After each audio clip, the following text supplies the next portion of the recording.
आजसू के जो माननीय विधायक हैं उन तक ये संदेश पहुंचा दें कि अपनी नजर को कम से कम खोलें। अपनी नजर को खोलकर अगर नहीं देख पा रहे तो ऊपर थोड़ा चढ़ जाए इस मंजिले पे और वहां से जाकर वो देख सकते हैं कि लगभग 70 आवास बने हैं और वो 70 आवास बने हैं 303 करोड़ के लागत से। अगर उसे आप डिवाइड करेंगे तो एक विधायक का आवास लगभग 4 करोड़ 32 लाख में बना है। वो तिवारी जी का भी आवास वही होगा और जयराम महतो का भी आवास का दर वही होगा। तो इसलिए उनको चाहिए कि अपना थोड़ा सा जो याददाश्त है या अपनी जानकारी को पुख्ता करें।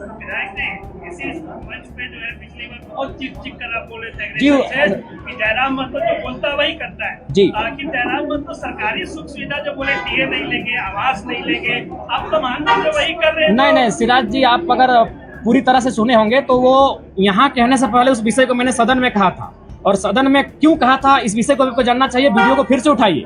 सदन में लगभग 3 सत्ता पक्ष के नेताओं ने मैया सम्मान योजना पर बहुत ज्यादा बहस किया था, महिमा मंडन किया था। तो मैंने ये तर्क दिया था कि आप 2500 रुपए पर महिमा मंडन कर रहे हैं और आप सैलरी 2 लाख का ले रहे हैं, आप टीएडीए लाख का ले रहे हैं, तो आप भी इनको में कटौती कीजिए, इन सुविधाओं का त्याग कीजिए। आज मैं फिर कह रहा हूं कि जिस दिन ये विधेयक पारित होगा इस सदन में कि विधायक की सैलरी 2,13,000 ना होकर 60,000 होगी, एक चतुर्थ तृतीय वर्ग कर्मचारी के समान, पहला विधायक का हस्ताक्षर जयराम महतो का होगा। लेकिन आप सही बोले थे कि जयराम महतो जो बोलता है सो करता है। हम सवाल था कि क्या जयराम महतो सरकारी सुख सुविधा नहीं लेंगे या आवेश में ये चीजें बोल रहे हैं? नहीं आज भाषा जो है आज नहीं मैं पुनः कहूंगा आज पहला विधायक हम होंगे, क्योंकि आप उस पहला बात है कि रील्स का दुनिया आया, आप उसे रील्स के तर्ज पे लेके जाते हैं।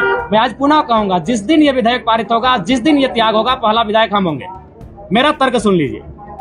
आज अगर आप बात करें तो 4 करोड़ 32 लाख के लागत से ये आवास बना है। अगर जयराम महतो नहीं लेता है तो आपको जानकारी होना चाहिए आज इस राज्य में कई ऐसे मंत्री हैं जो लगभग 2 आवास लेके बैठे हैं, 3 आवास लेके बैठे हैं। तो जाहिर सी बात है किसी वीआईपी के पास चला जाएगा। और ये राज्य जहाँ के छात्र काफी परेशान है, जहाँ के छात्र बड़ी संघर्ष के साथ रांची में आके रह रहे हैं, तो मैं सोच रहा हूँ मैं एक नया प्रयोग करने जा रहा हूँ। मैं अपने आवास को ऐसे छात्र जो डुमरी विधानसभा से धनबाद बोकारो जिला से चलकर आके रांची में रहते हैं उनके हवाले रहेगा। हाँ नया पुराना पेन जो मिलेगा। अभी फिलहाल अपने दोस्त के यहाँ रहते हैं।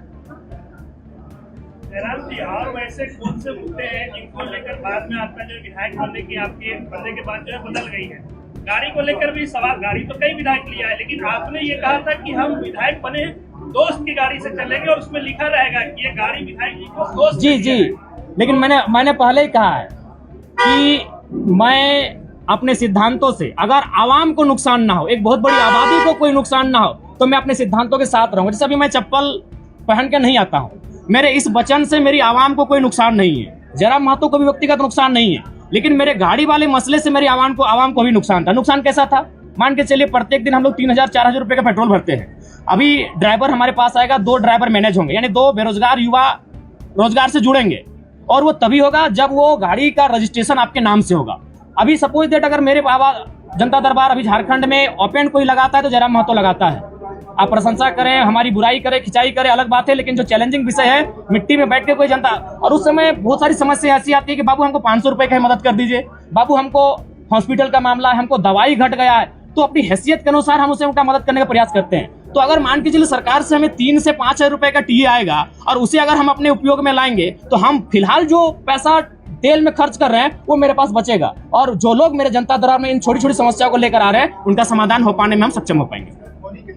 नहीं, वो फेक है। और हम चाहेंगे मीडिया बंधु इस तरह का सवाल बिल्कुल आप लोग भी एक बात थोड़ा जांचिए। धोनी जी से हमारी कोई मुलाकात नहीं हुई है, लेकिन ऐसा नहीं कि हम मुलाकात नहीं करना चाहते, हम भी उनका बहुत बड़ा समर्थक हैं और बिल्कुल उनके छक्कों के, उनकी कैप्टेंसी के, उनके हर एक कार्य की हम भी प्रशंसक हैं। अगर कभी मिलेंगे तो हम अपने पोस्ट पे खुद सार्वजनिक करेंगे कि आज हम धोनी से मिले। सीसीएल में क्वार्टर को लेकर जो है आप रात में वहाँ गए थे, कई खबरें आई, आप रांची में हैं कैमरों के सामने, ये बता दीजिए कि सीसीएल में आपको जयराम महतो क्वार्टर चाहिए या नहीं चाहिए, जो अवैध रूप से क्वार्टर रह रहे हैं उनको खाली कराने के लिए? नहीं, वो एक बात, पहला बात है, अगर आप आंदोलन की बात करेंगे और संवैधानिक बात करेंगे तो फिर हमें लगता है बहुत सारी विवाद उत्पन्न हो जाएगा। अगर आप कहेंगे कि कुछ आंदोलन के तरीके ऐसे होते हैं जो लगता है कि लीक से हटकर है, अगर आप झारखंड अलग राज्य की लड़ाई को जानते हैं और यदि आपके परिवार के कोई सदस्य झारखंड आंदोलन की लड़ाई में भाग लिए हैं तो उस लड़ाई को भी आप कहीं ना कहीं ये मानेंगे कि सड़क जाम करना ये तो संवैधानिक नहीं था, लेकिन कभी कभी ऐसे क्रियाकलाप करने पड़ते हैं जिससे दिल्ली तक आवाज जाए। जो चूंकि झारखंड आंदोलन सड़क जाम करके किया गया है, झारखंड आंदोलन बहुत बृहद पैमाने पर, तो कहीं ना कहीं वो जो मेरा मास्टर स्ट्रोक था वो इसी ध्यान को आकर्षण करना था कि जो लोग 5500 क्वार्टर में कब्जे पर है, कम से कम एक बार फिर से ये मामला राज्य में गरमाए। अगर इस हिसाब से देखा जाए तो अगर पुलिस को जगाना तो पहले चोरी करनी पड़ेगी, तब पुलिस जगेगा, भाई चोरी हुई तब जाएगा। नहीं, ये चोरी का सवाल नहीं है, ये राज्य का विषय है। चोरी एक मामूली विषय है इस राज्य। तरीके से तो किसी मुद्दों को नहीं उठाया जा सकता। नहीं, कभी रास्तों को, झारखंड आंदोलन इसी रास्ते से बना है। आप झारखंड आंदोलन अलग राज्य का समर्थन करते हैं, हाँ या ना? तो झारखंड राज्य बना ही उसी रास्ते से, तोड़ फोड़ से, बंदी से। इसीलिए उस सवाल को विराम दीजिए, आगे बात कीजिए। देखिए, जब सीढ़ी, आप खुद बोले हम समर्थन करते हैं, आप अभी 30 सेकंड पहले बोले कि हम झारखंड राज्य का समर्थन करते हैं। तो मैं बताना चाहता हूं, चूंकि मैं एक आंदोलनकारी का बेटा हूं, झारखंड राज्य सड़क जाम करके लिया गया, इसलिए सवाल कब रखिए। अगला सवाल, देखिए वाजपेयी जी अगर डायरेक्ट झारखंड राज्य दे देते, निसंदेह उनका योगदान है, कलम में उनका योगदान है, लेकिन क्रांति में झारखंडियों का योगदान है जिनका रक्त बहा है। आप विचित्र बात कर रहे हैं भाई। इसका मतलब जो लहू बहा, जो माएं विधवा हो गए, उनका कोई योगदान नहीं है। मैंने कब कहा वाजपेयी जी का योगदान नहीं है? अगर उस हिसाब से आप कहेंगे तो भारत बनाने में लॉर्ड माउंटबेटन का भी योगदान है, क्योंकि वो जाते जाते कलम पंडित पावर, क्या कहते हैं, ट्रांसफर ऑफ पावर, सत्ता का हस्तांतरण करके गए थे लॉर्ड माउंटबेटन। तो उस हिसाब से अगर देखा जाए तो आप ये कहेंगे कि नहीं, क्रांतिकारियों का नहीं, लॉर्ड माउंटबेटन का योगदान है भारत को बनाने में। जयराम जी, कुर्मियों को लेकर के क्या विचार है? जी, कुर्मियों को लेकर मैं अपना स्टैंड पूर्व में भी क्लियर कर चुका हूं, आज भी क्लियर कर रहा हूं। मैं उनके शेड्यूल ट्राइब में जो मांग है उसका समर्थन करता हूं, लेकिन मैं एक तरीका चाहता हूं कि जो विवाद उत्पन्न हो रहा है वो विवाद ना उत्पन्न हो, क्योंकि भारत एक संवैधानिक देश है। भारत के संविधान आर्टिकल 48 के ए में वन्य जीवों की सुरक्षा की बात करता है। तो कुर्मी कौम इस राज्य की सबसे बड़ी एकल आबादी है, सबसे बड़ी एकल आबादी अगर इस राज्य की कोई है तो कुर्मी है। सबसे, अगर शहादत की एक लंबी लिस्ट निकाली जाएगी तो आधी शहादत आपको कुर्मी कौम से दिखेगा, चाहे निर्मल महतो रहे, शक्तिनाथ महतो रहे, सुनील महतो रहे, ऐसे किस्से खत्म नहीं होंगे।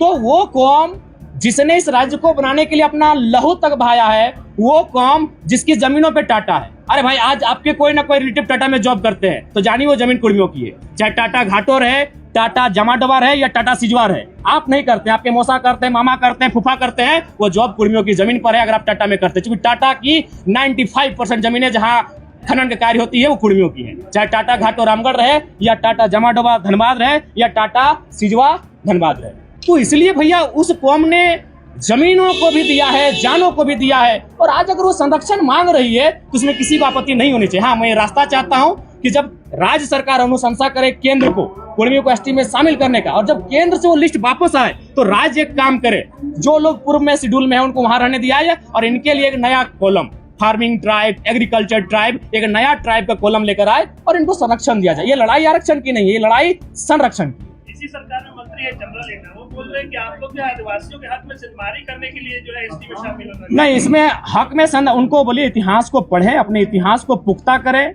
1931 जब अंग्रेजों का अंतिम जनगणना हमारे सामने प्रस्तुत हुआ था, उसमें 12, एक शायद घासी को हटाया गया और कुर्मी को, बाकी 11 लोग आज शेड्यूल ट्राइब में है, यानी 13 लोगों के साथ कुर्मी शेड्यूल ट्राइब। उसमें शेड्यूल ट्राइब नहीं था, उसमें प्राइमेटिव ट्राइब नाम था, उस सूची में सम्मिलित थे। बिल्कुल, सरना कोड का हम बिल्कुल समर्थन करते हैं। एक आदिवासी कौम, चूंकि इस राज्य का निर्माण ही एक आदिवासी राज्य के रूप में हुआ है और आदिवासियों की भावना सरना धर्म कोड पे आधारित है, अतः उनका इस धर्म कोड की मांग को सरकार पुरजोर तरीके से लागू कराने के लिए पहल करे। धन्यवाद, जोहार, नमस्कार। जयराम जी, एक सवाल, आपके जो आलोचक हैं वो आपको केजरीवाल बता रहे हैं झारखंड का। अरे ये तो बहुत बड़ा बात है यार, केजरीवाल 10 साल सीएम रहे, तो केजरीवाल कोई कम? केजरीवाल का आप आलोचना कर सकते हैं, लेकिन उन्होंने जिस विजन को दिल्ली के माध्यम से देश को दर्शाया उसको आप नकार नहीं सकते।